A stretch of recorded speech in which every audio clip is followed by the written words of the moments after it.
misaotra an'Andriamanitra manokana isika fa tonga amin'izao fotoana amaranana ny herinandro fiarahan'ny mivavaka ho an'ny vehivavy izay inoko sy antenaiko fa misy zavatra izay nanaovantsika fanandramana ny teny fikasana izay voarahintsika tamin'ity herinandro ity dia mino aho fa misy zavatra tsapanao manokana ary ao anatin'izay fahatsapana manokana izay dia hitanao azonao antoka fa Andriamanitra dia tena mijery ary tsapanao anakandriamason'Andriamanitra anao.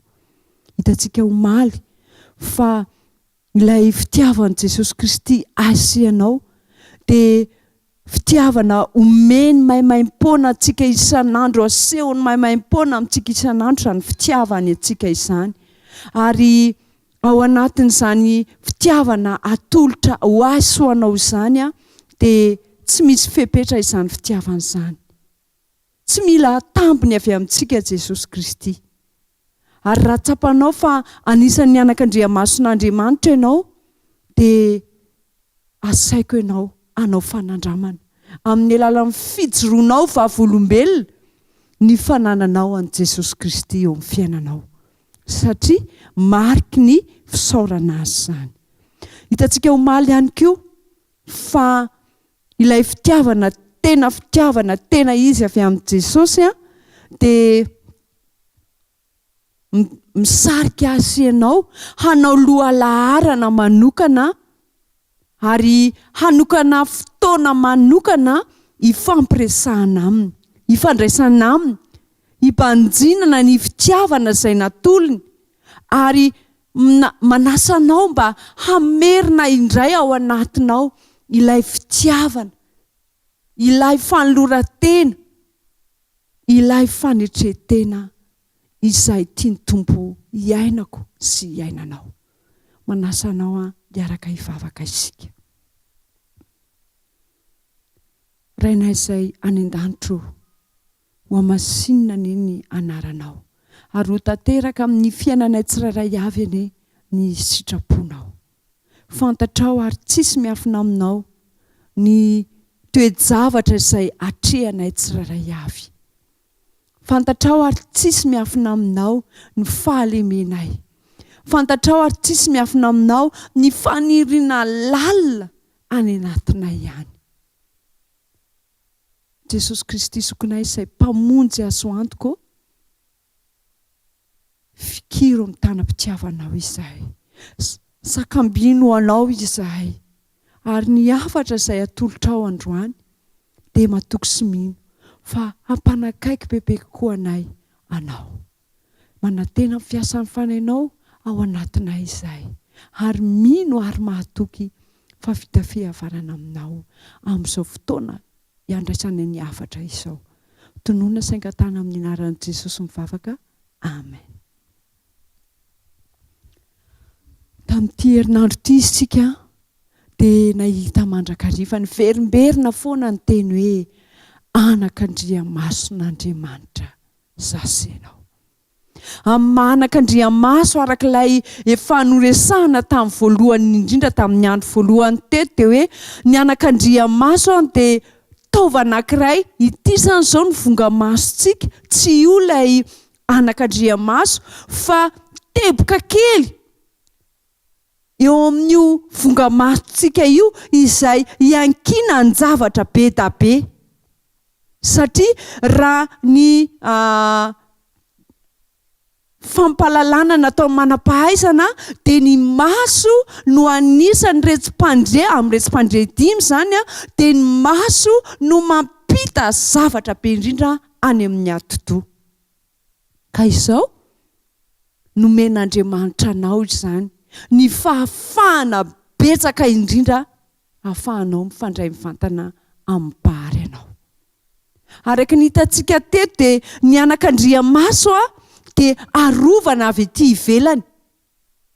Arak'ilay ohatra kely nomena hoe raha manantona ny zavatra lehibe avy ety ivelany dia maninona avy hatrany ny odi-maso? Mikipy avy hatrany ny odi-maso. Efa misy fiarovana ataon'Andriamanitra ho azy ho anao amin'ny anakandriamason'Andriamanitra antsika. Ary raha ohatra ka misy vovoka tafiditra tsy fananiana, mety hoe tsy ampozina, tafiditra ao anatin'ilay odi-maso, tsy voary ny odi-maso zany, dia zao mamoaka tsiranoka indray avy ao anatin'ilay maso, dia ny ranomaso ihany manala an'ilay vovoka na ilay bibikely izay sendra nanidina tao amin'ny masontsika.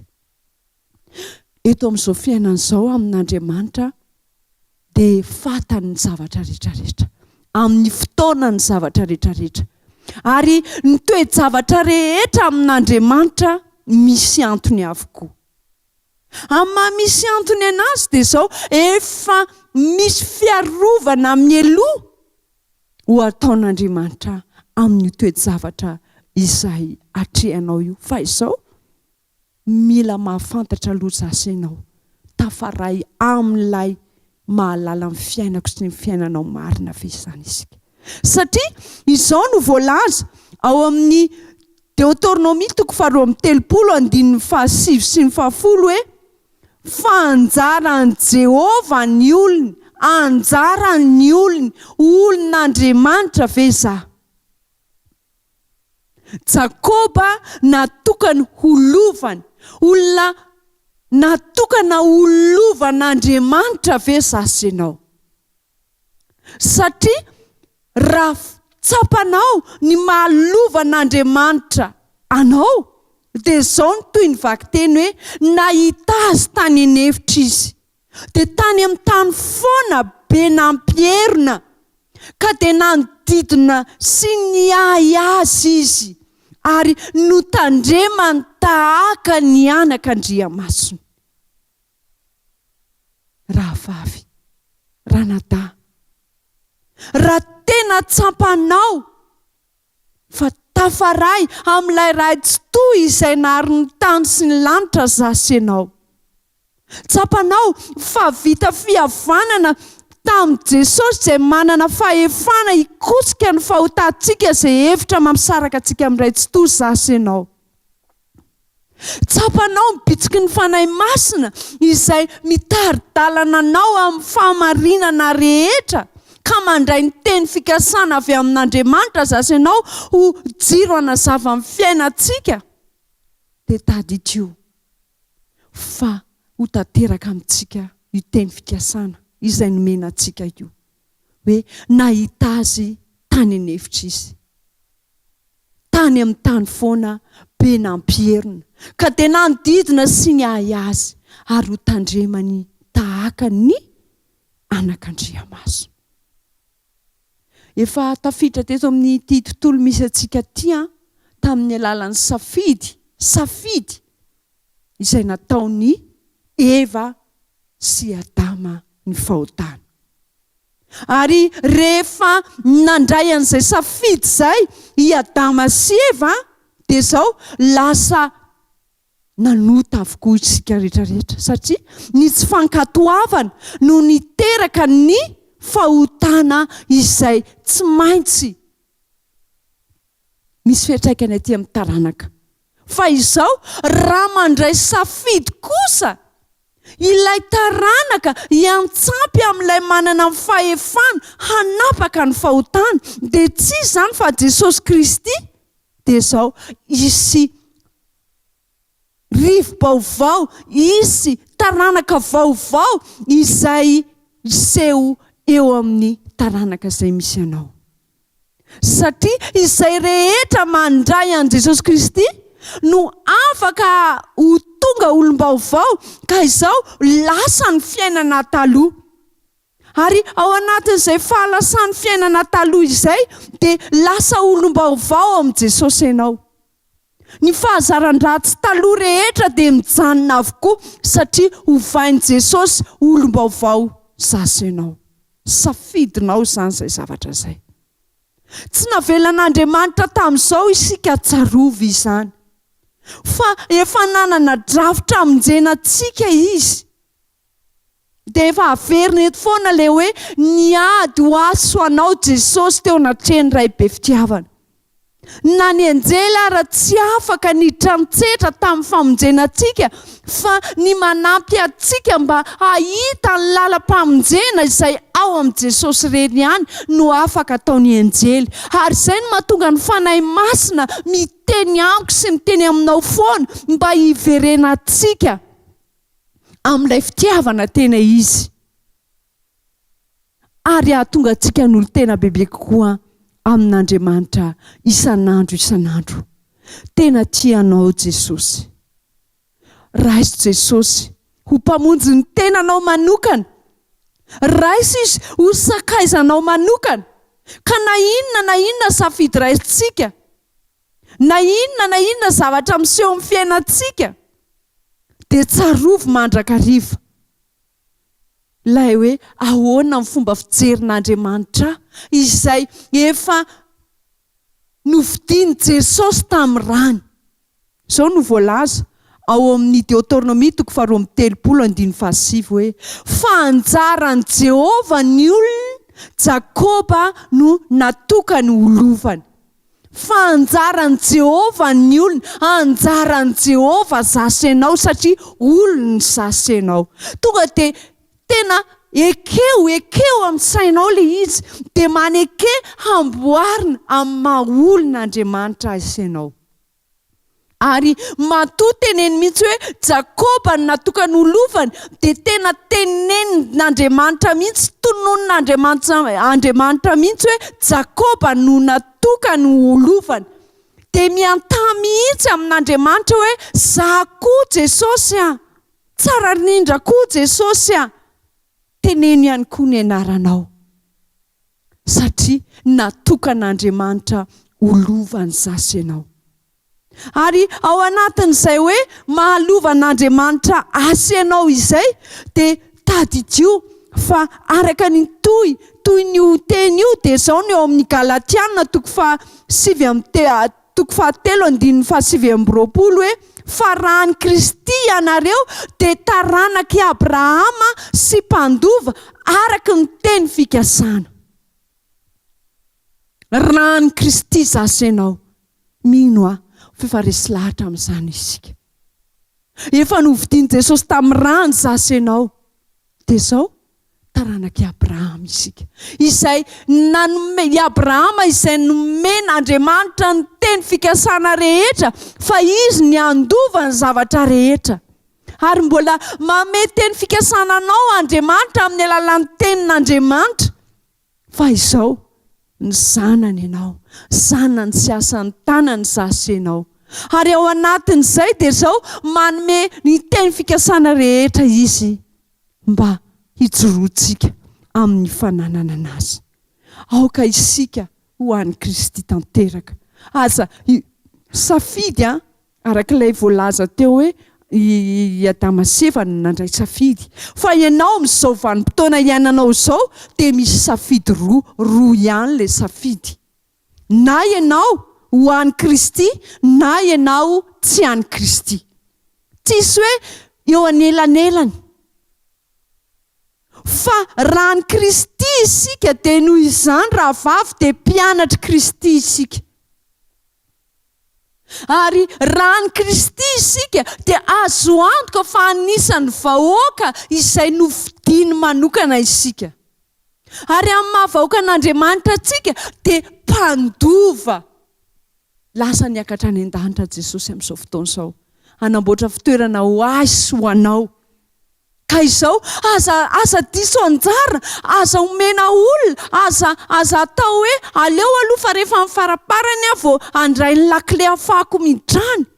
Fa tonga ny fotoana ankehitriny.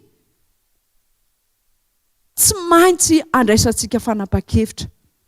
Satria ny teny fikasana rehetra izay notononina tamin'ity herinandro ity dia ho anao izany. Ho anao manokana izany. Inona ary izany ny ataon'Andriamanitra ao antsika rehefa mandray an'izany teny fikasana izany isika? Araka ilay teny hitantsika tao amin'ny Deutéronomie teo, amin'ilay 10 teo, tapany voalohany teo dia izao hoe nahita azy tany an'hevitra izy.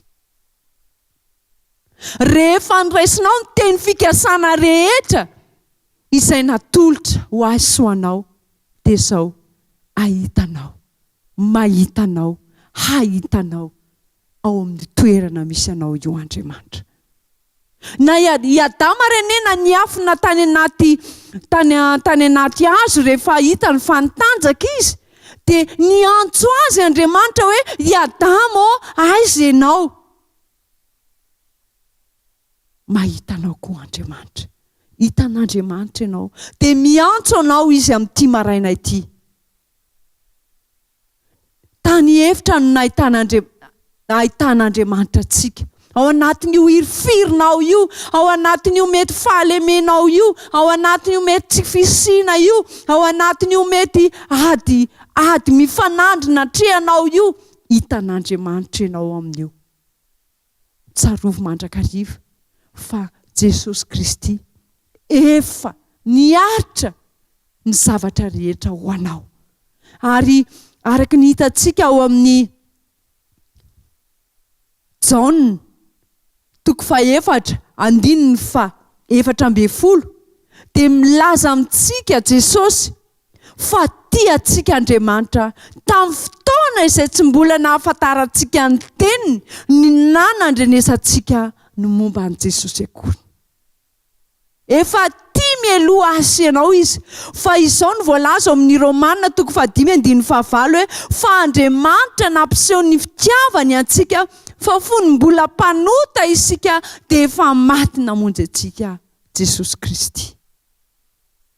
Efa nozakain'i Jesosy avokoa zavatra rehetra trehantsika io. Ka raha te hahita vahaolana ianao izany amin'io zavatra trehanao io, dia izao miandany amin'ilay tena manana vahaolana maharitra. Na i Jesosy rene niaritra toe-javatra mafy e.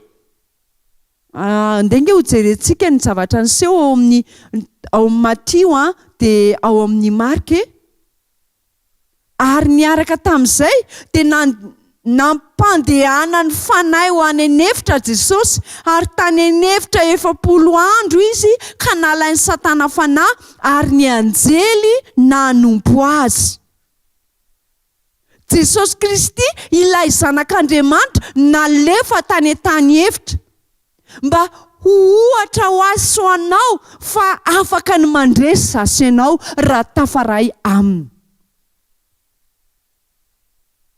Tany an-tany efitra izy dia naseho teo aminy daholo ny zavatra mahafinaritra, tahaka ny tamin'ny Eva. Ilay zavatra nandraran'Andriamanitra dia lasa niraisy ny Eva hoe mahatsiriritra pahendry, mampitefinana. Jesosy indray nalefa teo amin'ny daholo ny zavatra mety mahafinaritra eto amin'izao fiainana izao, kanefa naharesy Jesosy ohatra ho azy ho anao fa afaka ny andresy koa isitsika ao anatin'ny toe-javatra izay atrehantsika. Ary ny teboka faharoa anatin'izy io dia hoy ny voalazany eo amin'ny tapany farany hoe ary ny anjely nanompo azy. Mbola miverina indray ilay afatra androany. Tsy miady rery ianao, tsy ianao rery no miatrika ny toe-javatra trehanao io, fa misy anjely manodidina anao raha vavy sy ranadahy. Mety mieritreritra hoe aiza izany, fa ianao mipitsika ny fanahy dia ho hitanao izany zavatra. Nalay mpanahy tany anefitra ny zanak'Andriamanitra ary nandresy tamin'izany izy ianao ihany koa, satria ianao efa nantsoina fa zanak'Andriamanitra ianao. Efa nantsoina fa anak'andriamason'Andriamanitra ianao, dia izao afaka ny andresy ianao satria efa niady rehetra ho anao Jesosy Kristy. Satria hoy ny voalaza ao amin'ny Salamo 7:7 hoe ny anjelin'i Jehova mitoby manodidina an'izay matahotra azy. Hampandrisy ianao ny herin'Andriamanitra, hitantana anao amin'ny zavatra rehetra izay atrehanao any izy. Ary tsarovo mandrakariva ilay teny izay niverimberina teto hoe anak'andriamason'Andriamanitra zasy ianao. Sarobidy loatra eo mason'Andriamanitra zasy ianao. Ary ao anatin'izay dia arovany anatin'ny faritra tena arovany manokana. Raha ny sofina misy zavatra mety hoe hitroboka aminazy ity raha fitsofintsika ity tsy mba manana fahafahana mikombona. Ohatr'izany ihany koa ny hoditra ihany koa misy ihany ny fomba ahafahana miaro ny zavatra tafiditra ao amin'ny sofina. Ohatr'izany ny hoditra, ohatr'izany ny orona, fa ny maso tonga dia miasa avy hatrany ny odi-maso, miasa avy hatrany ny ranomaso. Ny anjelin' Jehovah ny hitratsetra amin'ny zavatra atrehanao rehetra. Ary tsarovy mandrakariva fa sarobidy loatra ho azy zasy ianao. Izy no tiantsika taloha, vahoakany isika. Namonjy antsika tamin'ny olantsika rehetra izy, miaro antsika izy, ary mbola hiaro antsika izy, satria manokana eo masony zasy ianao. Manokana amin'ny fiainako sy ny fiainanao izy, satria sarobidy loatra ho azy isika. Hany ka tandremany mandrakariva tahaka ny anak'Andriamasina, hiaro sy hitahy antsika ny Andriamanitra. Ary misy ilay hira anankiray izay mino fa hainao ty hira ty, fa tiako vetesina aminao ny tonin'izany hira zany hatsapahanao fa tena tianao manokana Andriamanitra. Dia ilay hira hoe fitiavany tsy manapetra, ilay tsy mba miova fa mitoetra, izay fitiavana izay no tiany Jesosy Kristy ho tsapanao. Fitiavana mandrakizay ka ninona mety mitranga, na ho mainty reny lanitra na ho manga, dia azony Jesosy. Tsy avelako ianao Jesosy eo raha tsy mitahy ahy. Ary ao anatin'izay fitiavana manokana izay dia tadidio fa fitiavana tsy mila tambony, fitiavana Jesosy asy ianao. Tena feno, ary ao anatin'izay dia mananamby. Tsy hoe androany tiako ianao dia rapito tsy tiako, fa fitiavana mandrakizay, fitiavana tena izy. Ary ao anatin'izany fitiavana tena izy izany dia manasa anao asehoy eo amin'ny fiainanao fa tianao Jesosy. Mino fa tehana eo izany eo amin'ny fiainanao manokana ianao. Ary ilay fitiavana izay manak'Andriamasin'Andriamanitra asy ianao dia izao, aoka iseho eo amin'ny fiainantsika. Izany hoe manak'Andriamasin'Andriamanitra asy ianao izany, satria fitiavana tena mamy izany. Ka na ory ianao na faly ianao dia vetesy mandrakariva ny fitiavan'i Jesosy anao eo amin'ny fiainanao. Amin'ity famaranana an'izao herinandro fiaraha mivavaka izao dia misy hetsika manokana izay ho ataon'ny vehivavy sy ny ankizy. Hijery manokana amin'ny manak'Andriamasin'Andriamanitra antsika, amin'ny mahatanana izay ampiasain'Andriamanitra antsika, dia hijery manokana ireo reny sy ireo ankizy eny amin'ny hopitaly isika. Koa manasa ny vehivavy rehetra, ny ankizy rehetra, ianao mety tsy eto Antananarivo misy ianao, fa any amin'ny faritra izay misy ianao, afaka ny miara-miasa isika mba hahatonga izany hoe voakitiky ny fanahin'Andriamanitra, tsapako ny manak'Andriamasin'Andriamanitra, dia asehoko ny manak'Andriamasin'Andriamanitra na hiara-iasa amin'Andriamanitra amin'ny fijerevana an'ireo olona ao amin'ny hopitaly izay ho tanterahantsika amin'ny lahady izao. Asehoy fa tianao Jesosy, sarao amin'ny hafa ny fitiavana tsy manapetra izay tsapanao, fa asehon'i Jesosy eo amin'ny fiainanao. Ny tompony hitantsika rehetra. Amen. Hiaraka hivavaka isika. Jesosy malalo, misaotra manokana satria tsampanay ny mahasarobidy anay eo masonao. Tena ny hainao mihitsy no nafoinao ho famonjenanay. Tsampanay fa na dia tany amin'ny toerana izay nanisy ny havanay ary izahay, dia nisintona anay tamin'ny tanam-pitiavanao izahay, tamin'ny tanam-pitiavanao ianao, dia nasehonao ny ranao ary nokosehanao tamin'ny ranao ny fahadisoanay dia mifonao anay ao amin'ny efitra masina indrindra ianao dia te handrakotra anay ny akanjom-pahamarinanao koa manaiky izay ankehitriny avaozy ny fiainanay raha koa fe amin'ny fitiavanao izahay ary aoka ny fiainanay iray manontolo dia esory izay tsy hanao rehetra Jesosy dia sitrano avy amin'ny alalan'ny balsama izay atolotra ao izahay ary aoka amin'ny fiainanay dia ho fantsona hikoriana ny fitahiana voalohany indrindra ho amin'ny tokantranonay ho an'ny hafa izay mifanerasera aminay ary ho tsapanay ny mahanakandriamasonao anay dia hitsory vavolombelona amin'ny fananananao izahay ho vonina hitsenanao mpandresena